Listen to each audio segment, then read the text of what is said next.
నీల ఆకాశంలో ఉన్న ప్రకాశవంతమైన నక్షత్రంలాగా భారతదేశ చారిత్రాత్మక సామాజిక గాయాలకు సమస్యలకు పరిష్కారం తెలిసినటువంటి గొప్ప మేధావిగా మార్క్సిజం గాంధీయిజం సిద్ధాంతాలను నిగ్గు తేల్చినటువంటి గొప్ప రాజకీయ సామాజిక ఆర్థికవేత్త డాక్టర్ రామ్ మనోహర్ లోహియా.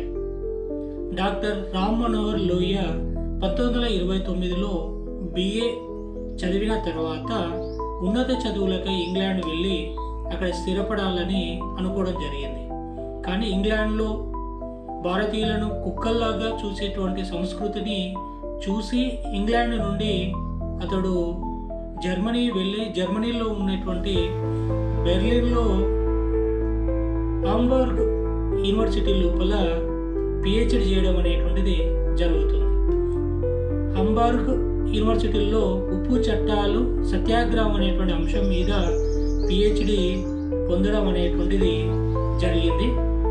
అయితే ప్రపంచ యాత్ర చేసి 5 సార్లు ప్రపంచ యాత్రలో స్టాక్హోమ్, ఫ్రాంక్ఫర్ట్ యూనివర్సిటీల్లో సోషలిస్ట్ ప్రపంచ మహాసభల్లో పాల్గొని ఉపన్యాసించడం అనేటువంటిది జరిగింది.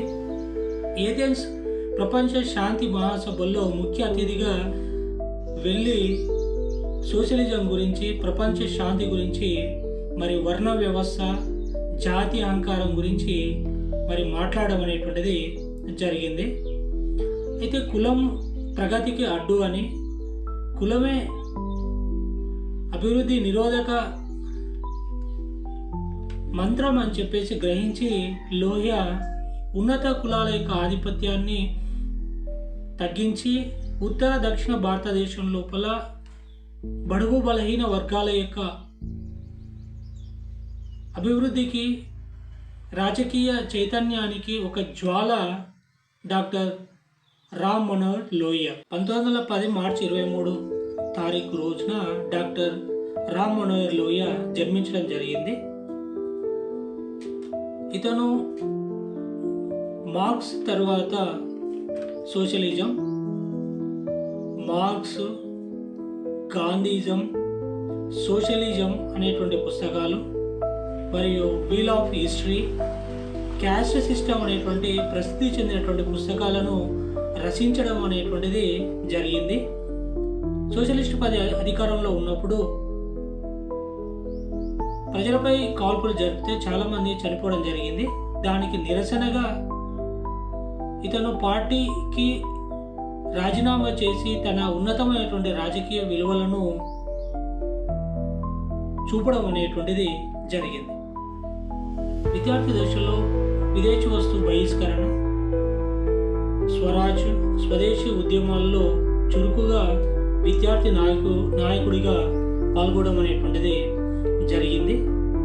అయితే 16 సంవత్సరాల వయసు లోపల గౌహతిలో జరిగినటువంటి కాంగ్రెస్ మహాసభల్లో పాల్గొని ఒక తీర్మాన అంశం మీద మాట్లాడేటువంటి అవకాశం రావడం ఒక అదృష్టంగా భావించవచ్చు. ఆ అవకాశాన్ని సద్వినియోగం చేసుకొని తన యొక్క తీర్మానాన్ని ప్రవేశపెట్టడం జరిగింది. అదేవిధంగా ఖాదీ ఆర్థిక వ్యవస్థ గురించి తన వాగ్దాటి చేత, తన వాక్ చాతుర్యం చేత తన మిత్రులను, ఉపాధ్యాయులను ఒప్పించేటువంటి సామర్థ్యం కలిగినటువంటి నేత డాక్టర్ రామ్ మనోహర్ లోహియా. బెర్లిన్లో హిట్లర్ సభలు జరుగుతున్నప్పుడు ఆ సమావేశాలకు తన మిత్రులతో లోహియా హాజరయ్యేవాడు. అతని మిత్రులు నాజీ పార్టీ సభ్యత్వం తీసుకొని భారతదేశంలో నాజీ పార్టీ యొక్క సిద్ధాంతాలను ప్రచారం చేయాలని అడగగా అతను తిరస్కరిస్తూ సున్నితంగా జర్మనీ వెలుపల రక్తము, జాతికి సంబంధించినటువంటి సిద్ధాంతాలు పనిచేయవు అని చెప్పేసి వారికి సమాధానం చెప్పడం అనేటువంటిది జరిగింది. ఇతను గాంధీతో ఎక్కువగా సాహసం చేసేవాడు. గాంధీతో కలిసి జీవితం చేసినటువంటి సందర్భాలు ఉన్నాయి. గాంధీ యొక్క సిద్ధాంతమైన మానవ దయాగుణము మరో మనిషికి దోపిడీ చేయకూడదని లేదా హత్య చేయకూడదు అనేటువంటి సిద్ధాంతం ఏదైతే ఉంటుందో ఆ గాంధీ సిద్ధాంతమే ఉన్నతమైనటువంటి సిద్ధాంతంగా ఇది నూతన సంస్కృతిని ఏర్పాటు చేస్తుందని చెప్పేసి ప్రగాఢంగా నమ్మి జీవితాంతం గాంధీతో పాటు తన యొక్క పోరాటం చేసినటువంటి వ్యక్తి రామ్ మనోహర్ లోహియా. 1934 సంవత్సరంలో ఆచార్య నరేంద్ర దేవ్ అధ్యక్షతన సోషలిస్టులు కార్యకర్తల సమావేశాల్లో కాంగ్రెస్ సోషలిస్ట్ పార్టీ ఏర్పాటు చేయాలని నిర్ణయించడం జరిగింది. లోహియా సోషలిస్టు సమాజాన్ని ఏర్పాటు, స్వాతంత్ర సాధన కోసం తీర్మానాలను ప్రవేశపెట్టాలని కోరగా వీటిని తిరస్కరించడం అనేటువంటిది జరిగింది.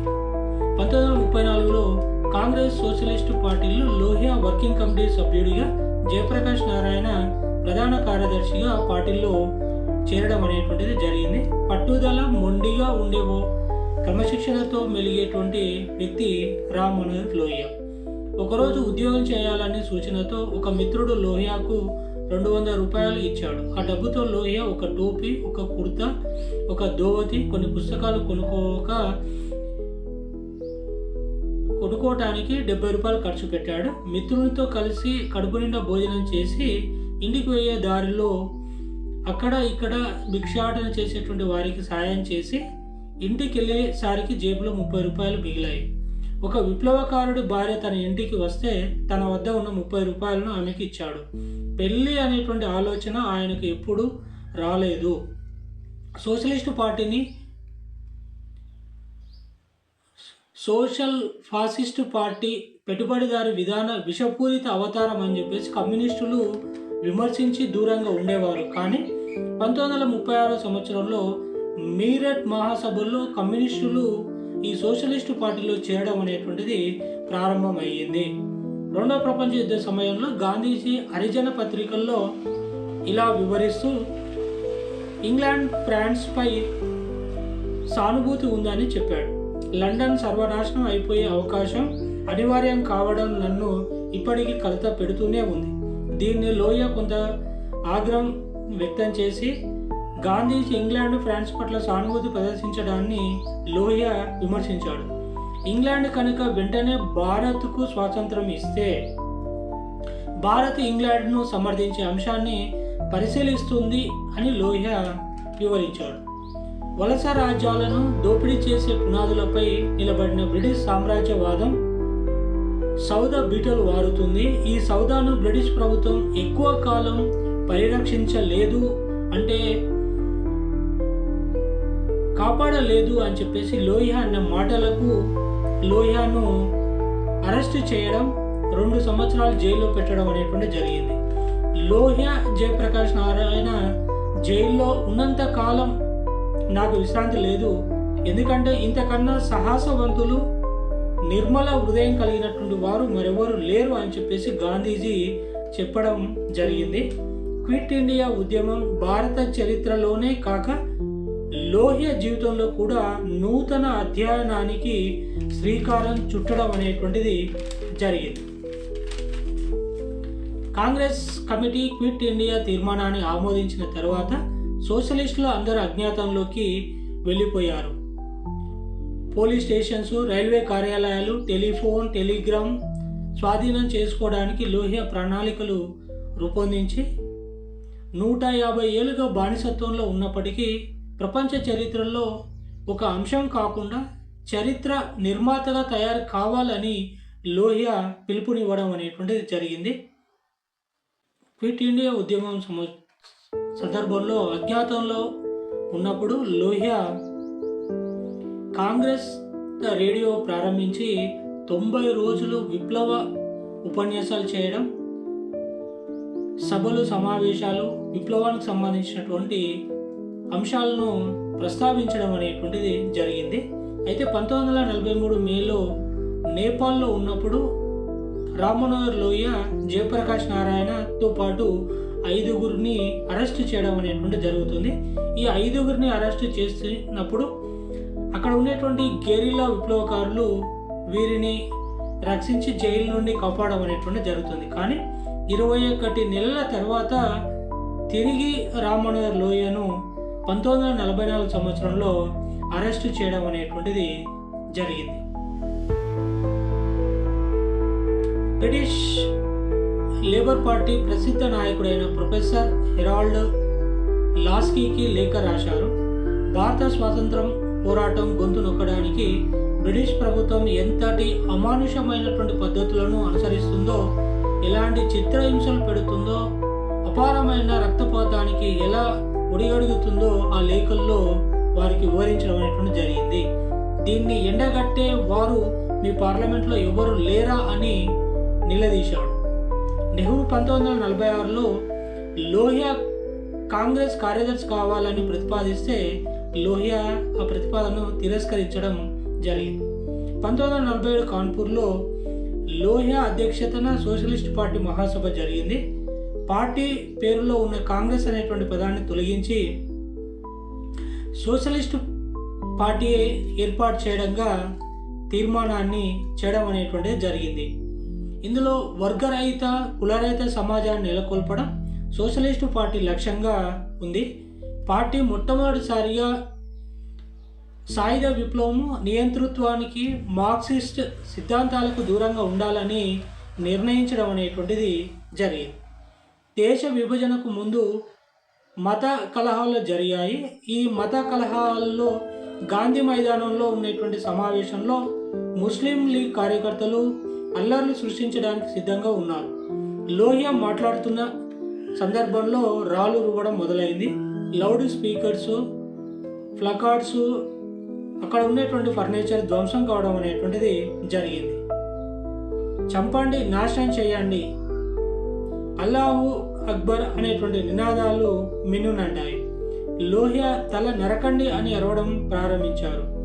నా తల నరకండి అని అరవగా అక్కడికి ఎవరు రాలేదు.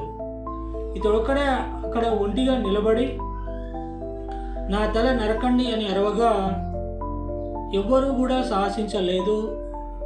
అంత ధైర్య సాహసంతో అక్కడ ఉన్నటువంటి ముస్లిం లీగ్ కార్యకర్తలను ఎదుర్కోవడం అనేటువంటిది జరిగింది. నరేంద్ర దేవ్, అరుణా ఆసఫ్ అలీ వారు నెహ్రూ దేశాన్ని సోషలిస్టు పథంలో నడిపిస్తారని ఆశించారు. కానీ లోహియా పెద్దగా ఆశలేమీ లేవు. వ్యవసాయ భూములు, రైతులు, గ్రామీణ ప్రాంతాల సమస్యల విషయంలో లోహియా శ్రద్ధ చూపారు.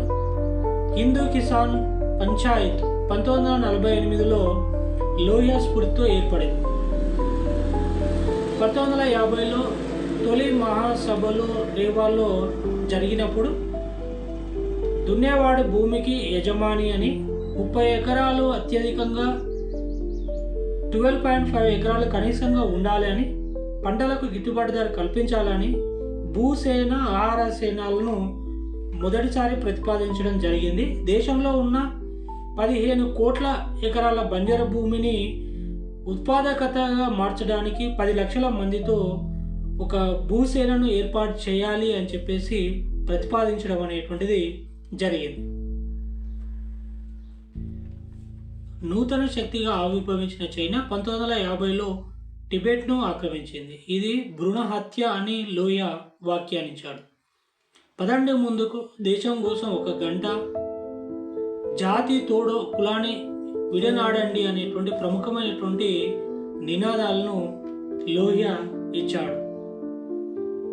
2 సార్లు ప్రపంచ యాత్ర చేసి 49-51లో ప్రపంచ పునర్నిర్మాణం, తృతీయ శక్తి, ప్రపంచ శాంతి, రక్షణ అంశాలపై స్టాక్హోమ్ మహాసభలో తన అభిప్రాయాలను లోహియా వ్యక్తం చేశాడు. 5 స్తంభాల పాలనను ప్రతిపాదించాడు. యూరప్ సోషలిస్టులు నూతన ప్రపంచాన్ని సృష్టించగలరని నేను అనుకోవడం లేదు అని ఖచ్చితంగా చెప్పడం జరిగింది.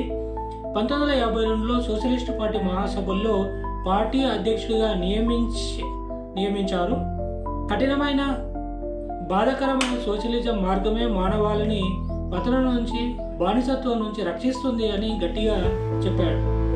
లోహియా కొనసాగిస్తున్న పార్టీలో అంతర్గత పోరాటము, ప్రజలపై పార్టీ చేసినటువంటి కాల్పుల వల్ల ప్రజా సోషలిస్టు పార్టీ నుండి లోహియా రాజీనామా చేసి ఉపసంహరించుకోవడం అనేటువంటిది జరిగింది. ఫలితంగా పార్టీ నెహ్రూ మీద ఆధారపడి బలహీనపడినటువంటి మాట వాస్తవం. కొత్త పార్టీ సిద్ధాంతాన్ని వివరిస్తూ కొత్త పార్టీ కులతత్వాన్ని, ధనబలాన్ని, అవకాశవాదాన్ని లొంగదని భావిస్తున్నాను. దేశమంతటికి గర్వకారణమైనటువంటి పార్టీని నిర్మించడంలో విజయం సాధిస్తామని నమ్ముతున్నాడు. 1955లో హైదరాబాద్ మహాసభ జరిగినప్పుడు ఆ మహాసభలో లోహియా అధ్యక్షుడిగా సోషలిస్ట్ పార్టీ ఏర్పడడం అనేటువంటిది జరిగింది. 1956లో లక్నోలో ఉత్తరప్రదేశ్ రైతుల బ్రహ్మాండమైనటువంటి సభ ఏర్పాటు చేశారు. బీహార్లో కూడా సత్యాగ్రహ ఉద్యమం ప్రారంభించారు. అందులో 5,000 మంది రైతులు పాల్గొన్నారు. రాజకీయ ప్రధాన స్రవంతికి దూరంగా ఉన్న 4/3 మందిని ఉమ్మడి జీవితం అనేటువంటి వేదిక మీదకి తీసుకురావాలి. నిర్మాతల, పీడితులు, వెనుకబడినటువంటి తరగతులు, గిరిజన వర్గాలు, మహిళలు, ఇతర అణగారినటువంటి వర్గాలు వారి అభ్యున్నతి కోసం ఉన్నత వర్గాల వారు ఎరువులుగా ఉపయోగపడాలి అని అన్నాడు. 1957 ఎన్నికల్లో 33 స్థానాలకు గాను 9 చోట్ల సోషలిస్ట్ పార్టీ విజయం సాధించింది. 355 శాసనసభ సీట్లకు పోటీ చేస్తే 55 స్థానాల్లో విజయం సాధించింది. లోహియా 30,000 ఓట్ల మెజార్టీతో ఓటమి పాలు కావడం,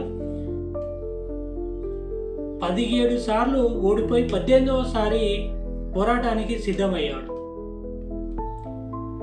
సోషలిజం అంటే సమానత్వం, అభ్యున్నతి అని వివరించి, సోషలిజం అంటే పేదరికాన్ని సమానంగా పంచడం కాదు, అభ్యున్నతిని అత్యధికంగా పంపిణీ చేయడం, సమానత్వం లేకుండా అభ్యున్నతి సాధ్యం కాదు అని వివరించాడు.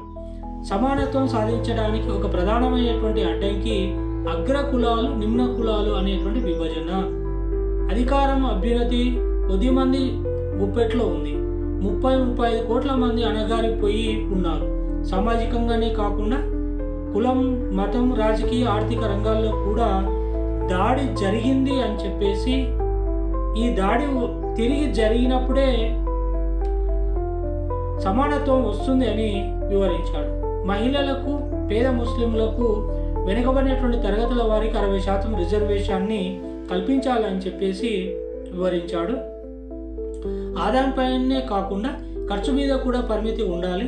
ఖర్చుపై పరిమితి 1:10 దమాషాల్లో ఉండాలి. అప్పుడే సమానత్వం సాధ్యమవుతుందని అన్నాడు.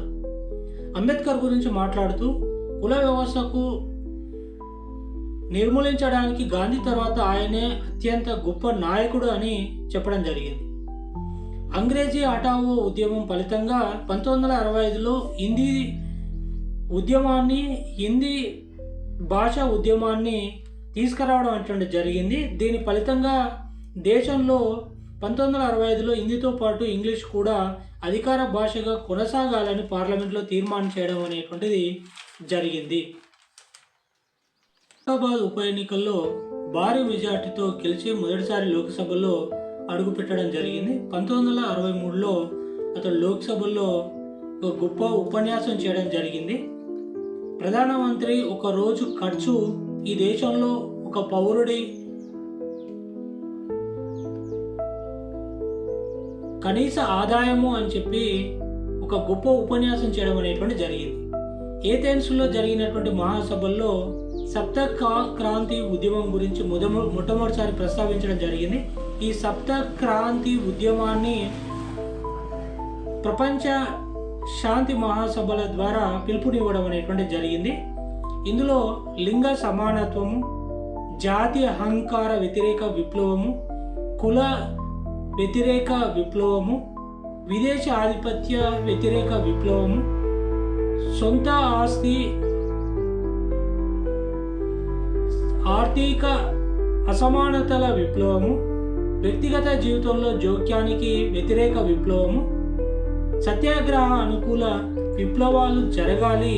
ఇవి సప్త క్రాంతి ఉద్యమాన్ని గట్టిగా బలపరుస్తాయి. వీటి వల్ల ప్రపంచం మొత్తం శాంతియుతంగా ఉంటుందని చెప్పేసి మొట్టమొదటిసారిగా ఏథెన్స్ మహాసభల ద్వారా ప్రపంచానికి చాటినటువంటి గొప్ప మేధావి డాక్టర్ రామ్ మనోహర్ లోహియా. శస్త్రచికిత్స అనివార్యం కారణాల వల్ల అతని ఆరోగ్యం క్షీణించి 1967 అక్టోబర్ 12వ తారీఖు రోజు లోహియా చికిత్స చేయడం ఆలస్యం కావడం ఫలితంగా ఆరోగ్యం క్షీణించి 1967 అక్టోబర్ 12వ తారీఖు రోజు మరణించడం అనేటువంటి జరిగింది. ఒక గొప్ప సామాజిక ఆర్థిక సమానత్వం కోసం ఉద్యమం చేసినటువంటి నాయకుడు. ఈ దేశంలో సోషలిస్టు రాజ్యాన్ని స్థాపించాలి, సోషలిస్టు ప్రభుత్వం ద్వారా సామాజిక ఆర్థిక సమానత్వాన్ని తీసుకురావాలి, సోషలిజం ద్వారానే భారతదేశమే కాదు ప్రపంచం మొత్తం కూడా అభివృద్ధి చెందడానికి అవకాశం ఉంటుందని సోషలిజాన్ని ప్రగాఢంగా నమ్మినటువంటి వ్యక్తి డాక్టర్ రామ్ మనోహర్ లోహియా.